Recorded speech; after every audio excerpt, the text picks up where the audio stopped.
গত 5 আগস্টের অভ্যুত্থান, গণ অভ্যুত্থান পরবর্তীতে আমরা দেখলাম জেনজিদের অভ্যুত্থান বলা হচ্ছিল।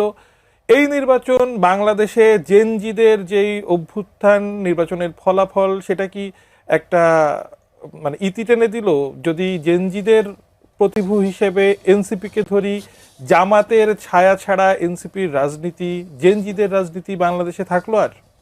না, আমি আসলে এইভাবে জেনজিদের একটা জেনারেলাইজেশন মোটেও করতে চাই না। This Gen Z can be hour asset, because তাদের অনেক প্রতিভা আছে, বাট তাদেরকে যে মিসগাইড করা হয়েছে, বরঞ্চ যে বা যারা এই মিসগাইডিংটা করেছে আমি তাদেরকে অ্যাকিউজ করতে চাই, কারণ এটা আমাদেরই দায়িত্ব যে to let them know what is happening over there. দেখেন, এই যে ইলেকশনটা হয়েছে, এই ইলেকশনটা কোনোভাবেই আমি বলবো না, এটা হয়তো শুনতে খারাপ লাগবে, যদি বিএনপি ভেবে থাকে যে এই ইলেকশনের সকল ভোটটা তার দলে যেয়ে পড়েছে, না, ঘটনাটা এখন ঘটেনি।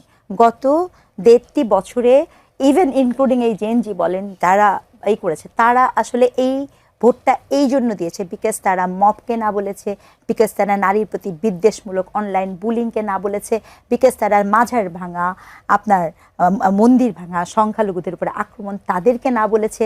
এবং তারা সর্বোচ্চ ক্ষেত্রে যেটা করতে চেয়েছে, যে তারা চেয়েছে যে এই যে যেই বিষয়গুলো আপনি করছেন, এই বিষয়গুলোতে যে একটা তাদের যে মতামত, কারণ এতটাই আতঙ্ক তৈরি করা হয়েছিল যে সামনে এসে মানুষ কথা বলতেও কিন্তু ভীতবোধ করেছে।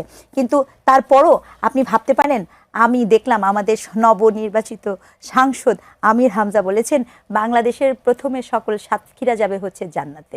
এখন সংসদেও যে জান্নাতের টিকিট বের হবে কিনা, অথবা আইন পাস হবে কিনা, সেটি নিয়ে কিন্তু আমি শঙ্কিত। তবে আমি মনে করি আমাদের জেনজিদেরকে যৌক্তিক করা, আমাদের তরুণদেরকে যৌক্তিক করা, সম্মিলিতভাবে এবং ঠিকটাকে ঠিক বলা এবং ভুলটাকে ভুল বলতে পারার জায়গাটা আমাদেরকেই তৈরি করা। দর্শক প্রশ্ন করেছিলেন যে তারেক রহমান আওয়ামী লীগকে রাজনীতি করার সুযোগ দিবেন কিনা, সেই প্রশ্নের আলোকে আমি জানতে চাই যে শেখ হাসিনার বিচারের ব্যাপারটা আজকে তারেক রহমান ইন্টারকন্টিনেন্টালে একজন সাংবাদিকের প্রশ্নের জবাবে বলছেন যে আওয়ামী লীগের রাজনৈতিক কার্যক্রম মানে আইনি ব্যবস্থার উপরেই আসলে নির্ভর করবে আওয়ামী লীগের রাজনীতি। আমি জানতে চাই যে আওয়ামী লীগের রাজনৈতিক কার্যক্রমের উপরে নির্বাহী আদেশের যে স্থগিতাদেশটা আছে, সেটা একটি সেই বিষয়ে একটা সিদ্ধান্ত তো তাহলে তারেক রহমানকে নিতে হচ্ছে অচিরেই। আমার মনে হয় কি, এর আগে মানে এর আগে এটা জানা জরুরি ছিল আসলে কি নির্বাহী আদেশে এরকম কোনো সিদ্ধান্ত নেওয়া যায় কিনা, এবং সেটি ইনভেস্টিগেট করাটা খুবই জরুরি। আমি একদম স্পষ্ট একটা অবস্থান বলি, দেখেন, বাংলাদেশ আওয়ামী লীগের অনেক প্রচুর দায় আছে।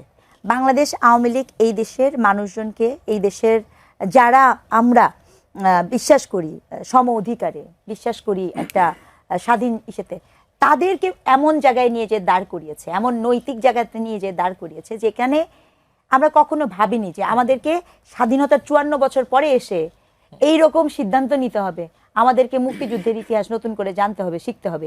এর দায় আওয়ামী লীগকে নিতে হবে। প্রথম কথা হচ্ছে এটা। দ্বিতীয় কথা, বাংলাদেশ আওয়ামী লীগের অনেক অজস্র অজস্র ভুল, সেই ভুলের দায় আওয়ামী লীগকে নিতে হবে।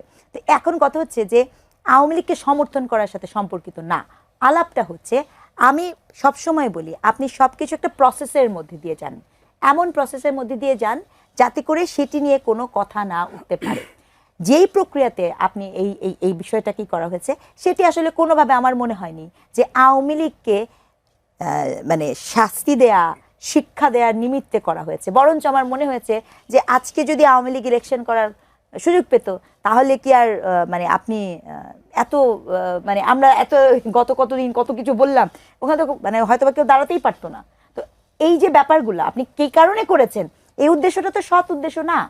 আপনি কি আসলেই বিচার করেছেন? আপনি কি আসলে আওয়ামী লীগকে ওই কাঠগড়ায় নিতে পেরেছেন? আওয়ামী লীগের যে সকল মানে কি বলবো দুর্বৃত্তায়ন, আওয়ামী লীগের যে সকল অবক্ষয়, আওয়ামী লীগের যে সকল এই যে উগ্রবাদী দেশ বলা হচ্ছে যে অলিগার্কদের সৃষ্টি হয়েছিল, সেই অলিগার্কদের কাউকে কি আমরা দেখলাম? হ্যাঁ, কাউকে না, কাউকে আপনি দেখেননি। অথচ এটাও জানা যায় যে তাদেরকে সুন্দর মতো যাওয়ার ক্ষেত্রে সহযোগিতাই বা করলো কারা। কাজে এই যে একটা মানুষ পটে সকলের সামনে একটা আমাদের সামনে একটা দেওয়া, নির্বাহী আদেশ দেয়, এবং এত বড় একটি দলকে আন্ডারগ্রাউন্ডে পাঠিয়ে দিয়ে এই যে জননিরাপত্তাকে আপনার প্রশ্নবিদ্ধ করা এবং মানুষকে গণতান্ত্রিক চর্চাতে, এটা তো সত্য কথা, এটা তো আমাকে অস্বীকার করার কোনো উপায় নাই, এই দলটির তো কোটির উপরে সমর্থন গোষ্ঠী আছে, তাহলে এই সমর্থক গোষ্ঠীর কথা আপনাকে চিন্তা করতে হবে, প্রবলেমকে নিশ্চিত করতে হবে। এখন সেক্ষেত্রে যে নির্বাহী আদেশ দেয়া হয়েছিল সেই নির্বাহী আদেশটি আইনগতভাবে কার্যকর কিনা আমি মনে করি না যে এক্ষেত্রে জনাব তারেক রহমানের ইনভলভ হওয়া উচিত, একদম স্পষ্টত। রাদার ওই আদেশটি আইনগতভাবে মানে একেবারে কার্যকর স্বাধীনভাবে থাকে কিনা, আইনের উপরেই ছেড়ে দেওয়া সেটি উচিত। বিচার বিভাগের কাছে দেন, ছেড়ে দেওয়া সেই উচিত। সিদ্ধান্তটা